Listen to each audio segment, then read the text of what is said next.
Atas petunjuk penyelamat kita dan menurut ajaran ilahi, maka beranilah kita bernyanyi. Bapa kami yang ada di surga, dimuliakanlah namamu. Shalom, selamat pagi untuk kita semua.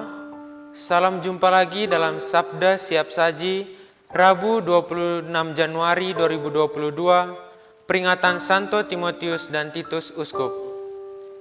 Marilah kita berdoa. Dalam nama Bapa dan Putra dan Roh Kudus, amin. Allah Bapa yang Maha Pengasih, Santo Timotius dan Titus Kau luhurkan dalam kegiatan sebagai rasul. Semoga berkat doa mereka kami hidup di dunia ini secara adil dan saleh, hingga nanti dapat diterima di tanah air surgawi. Dengan pengantaraan Tuhan kami Yesus Kristus Putramu, yang hidup dan berkuasa bersama Dikau dalam persatuan Roh Kudus, Allah sepanjang segala masa. Amin. Inilah Injil Yesus Kristus menurut Markus. Pada suatu hari Yesus mengajar di tepi danau Galilea. Maka datanglah orang yang sangat besar jumlahnya mengerumuni dia, sehingga ia terpaksa naik ke sebuah perahu yang sedang berlabuh, lalu duduk di situ. Sedangkan semua orang banyak itu ada di darat, di tepi danau itu. Dan Yesus mengajarkan banyak hal kepada mereka dalam bentuk perumpamaan. Dalam ajarannya itu, Yesus berkata kepada mereka, "Dengarlah, adalah seorang penabur keluar untuk menabur. Pada waktu ia menabur, sebagian benih jatuh di pinggir jalan, lalu datanglah burung dan memakannya sampai habis. Sebagian jatuh di tanah yang berbatu-batu, yang tidak banyak tanahnya. Lalu benih itu pun segera tumbuh karena tanahnya tipis. Tetapi sesudah matahari terbit, layulah ia dan menjadi kering karena tidak berakar. Sebagian lagi jatuh di tengah semak duri, lalu makin besarlah semak itu dan mengimpitnya sampai mati, sehingga benih itu tidak berbuah. Dan sebagian jatuh di tanah yang baik, lalu tumbuh dengan suburnya dan berbuah. Hasilnya ada yang 30 kali lipat, dan ada yang 60 kali lipat, ada yang 100 kali lipat." Dan Yesus bersabda lagi, "Siapa mempunyai telinga untuk mendengar, hendaklah ia mendengar." Ketika Yesus sendirian, pengikut-pengikutnya dan ke-12 murid menanyakan arti perumpamaan itu. Jawabnya, "Kepadamu telah diberikan rahasia kerajaan Allah, tetapi kepada orang-orang luar segala sesuatu disampaikan dalam perumpamaan, supaya sekalipun melihat mereka tidak menanggap, sekalipun mendengar mereka tidak mengerti, biarlah mereka jangan berbalik dan mendapat ampun." Lalu Yesus berkata kepada mereka, "Tidakkah kamu mengerti perumpamaan ini? Kalau demikian, bagaimana kamu dapat memahami semua perumpamaan yang lain?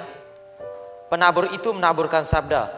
Orang-orang yang di pinggir jalan, tempat sabda itu ditaburkan, ialah mereka yang mendengarkan sabda, lalu datanglah iblis dan mengambil sabda yang baru ditaburkan di dalam mereka.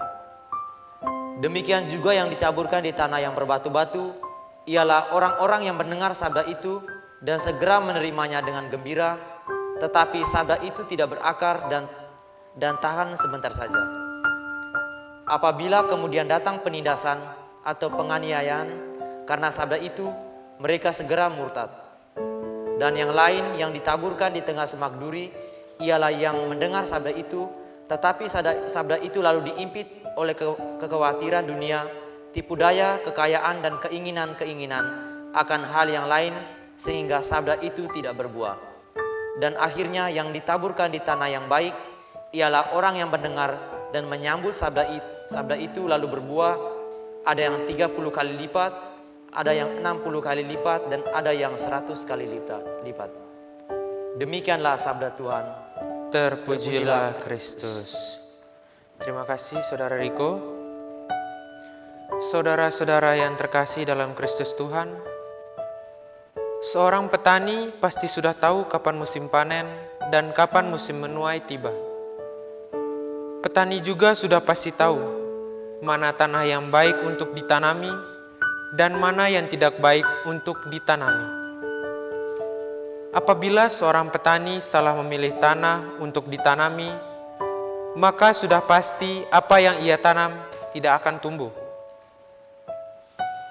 Pada hari ini, Injil menceritakan bagaimana Yesus mengajar banyak orang dan bagaimana Yesus menyampaikan sebuah perumpamaan mengenai seorang penabur. Injil hari ini secara jelas memperlihatkan kepada kita bagaimana sang penabur itu ialah Tuhan sendiri dan benih yang ditaburkan itu adalah sabda Tuhan. Saudara-saudari yang terkasih, melalui kisah Injil pada hari ini, kita diajak supaya mau ikut ambil bagian dalam mewartakan sabda Tuhan yang telah kita terima, lalu mengaplikasikannya di dalam kehidupan kita sehari-hari. Selain itu, kita dihimbau supaya mau menjadi tanah yang subur, yang memungkinkan benih atau sabda Tuhan itu tumbuh dan berbuah berlipat ganda, serta bagaimana menjaga supaya sabda yang telah ditaburkan itu tidak hilang. Hal ini bisa kita mulai dari diri kita masing-masing. Contohnya, tidak malu membuat tanda salib di depan teman-teman kita yang beragama lain, berbelas kasih, peduli dengan kesulitan yang dihadapi oleh sesama di sekitar kita, rendah hati, ringan tangan, dan mampu menjadi teladan yang baik bagi sesama di sekitar kita. Saudara-saudari yang terkasih, selain itu, melalui Injil hari ini, kita diajak supaya mampu membedakan mana hal yang baik untuk kita lakukan dan mana hal yang tidak baik untuk tidak kita lakukan. Sehingga dengan demikian, benih sabda Tuhan yang telah Ia tabur dalam hati kita masing-masing dapat terus bertumbuh, terawat, dan berkembang dari hari ke hari. Saudara-saudari yang terkasih, seorang seminaris juga mempunyai benih panggilannya masing-masing. Nah, hari ini salah satu teman kami akan men-sharingkan tentang bagaimana awal mulanya benih panggilannya muncul. Untuk saudara Riko, saya persilahkan untuk menyampaikan sharingnya. Oke. Benih panggilan itu tumbuh dalam diri saya sejak saya kelas 3 SMP, yang dimana saya mengikuti kegiatan kami yang dilaksanakan setiap tahun di paroki kami. Waktu itu saya bersama teman-teman saya, teman sekolah, mengikuti kami di sebuah paroki. Dan waktu itu di parokinya, pastor paroki itu adalah Romo Filterpendi.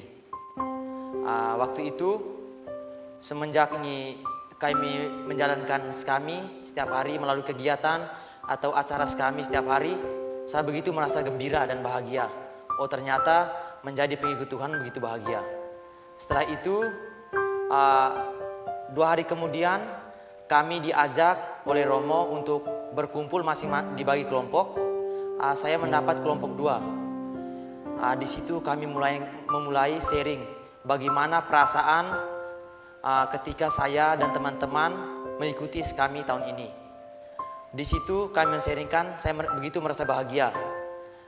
Dan waktu itu juga Romo sempat sharing bagaimana perasaan Romo juga mengikuti kami. Romo juga menceritakan bagaimana panggilan Samuel yang dipanggil oleh Allah. Saya mendengar begitu indah. Ternyata panggilan Allah kepada Samuel itu membutuhkan banyak proses. Saya begitu kagum dan saya mendengarkan. Oh, ternyata panggilan Tuhan itu dalam diri saya itu bukan datang tiba-tiba, tetapi melalui beberapa tahap atau beberapa proses. Setelah itu dalam hati saya mulai saya berpikir bahwa mulai sekarang saya harus rajin mengikuti kami, dan saya harus tetap mengikuti menjadi pengikut Kristus, yakni melalui kegiatan kami atau kegiatan lainnya. Setelah Romo dan teman-teman saya sharing, saya mulai pergi ke Romo. Panggil Romo, bahwa Romo, saya ini niat untuk mau masuk seminari Romo. Tapi keadaan orang tua saya keadaan keuangan atau ekonomi orang tua saya tidak begitu mendukung. Tapi saya tidak putus asa, mau keadaan orang tua atau ekonomi orang tua saya tidak pusing. Tapi keinginan saya harus capai.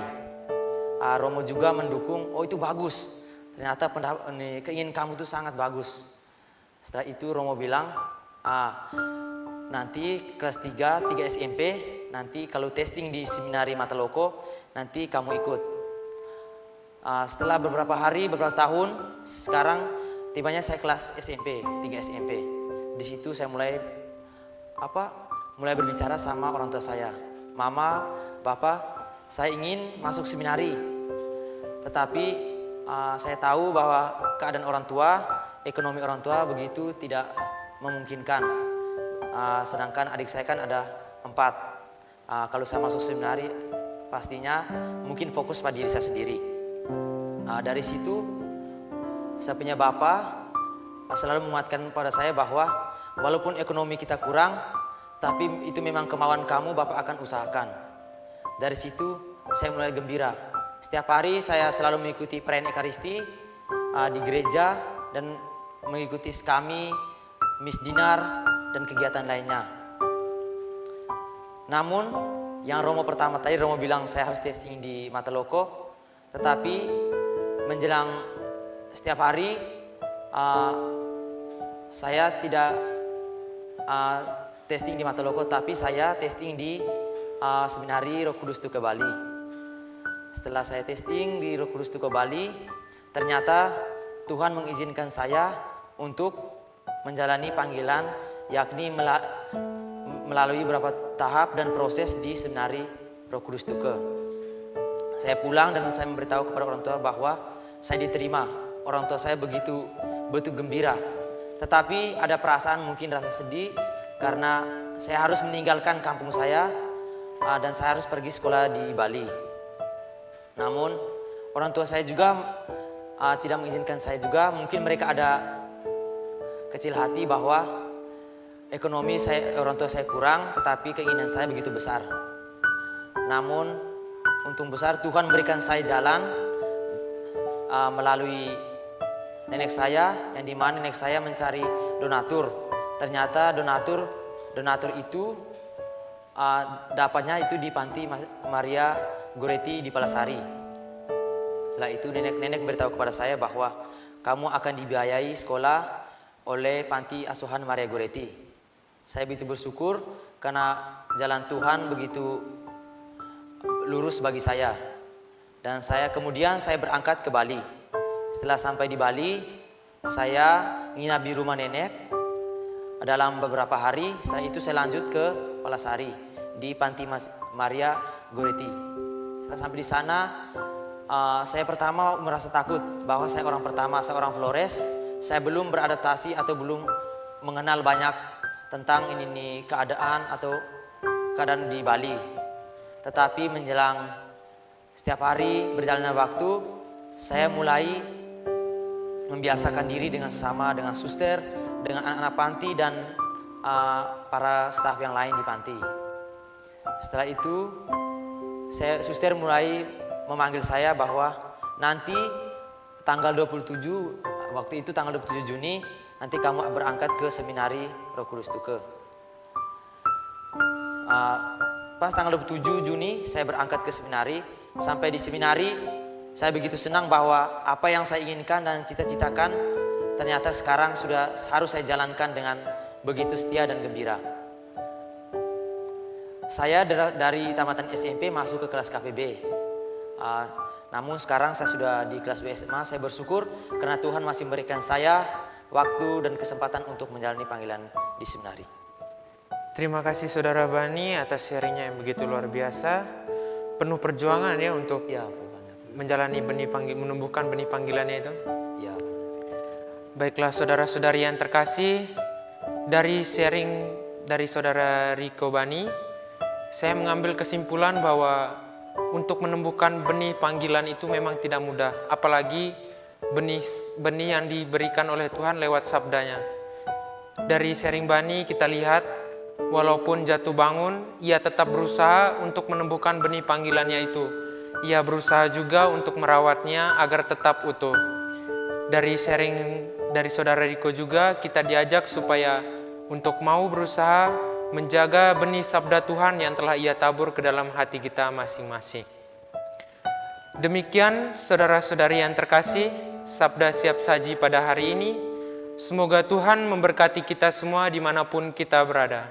Shalom.